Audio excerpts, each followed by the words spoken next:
Assalamualaikum warahmatullahi wabarakatuh.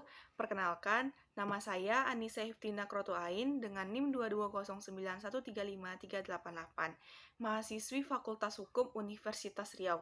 Di video kali ini saya akan jelaskan mengenai materi hukum pidana dengan dosen pengampu saya Bapak Dr. David Rahmadan SHMH. Di video kali ini kita akan membahas dua topik, yaitu yang pertama pengertian dan istilah hukum pidana, dan yang kedua yaitu siapa yang perlu mempelajari hukum pidana tersebut.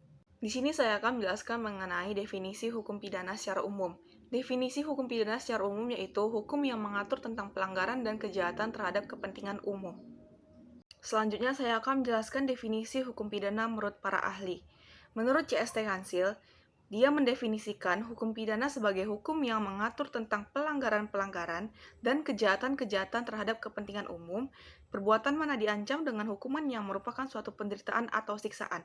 Dan yang kedua yaitu menurut Profesor Muljatno, hukum pidana merupakan seperangkat aturan yang mengatur tentang tiga unsur, yakni aturan tentang tindak pidana, yang kedua pertanggungjawaban pidana, dan yang terakhir yaitu proses verbal penegakan hukum jika terjadi tindak pidana. Istilah hukum pidana dalam bahasa Indonesia juga disebut hukum kriminal.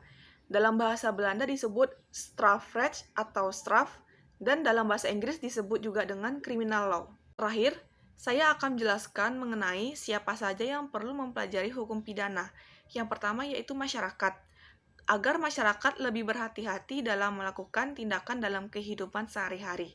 Adanya hukum pidana membuat masyarakat berhati-hati dalam melakukan kejahatan, karena adanya hukuman tertulis dari perbuatan jahat tersebut.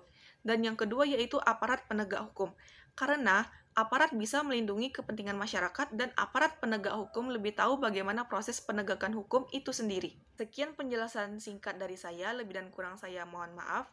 Wabillahi taufik wal hidayah. Wassalamualaikum warahmatullahi wabarakatuh.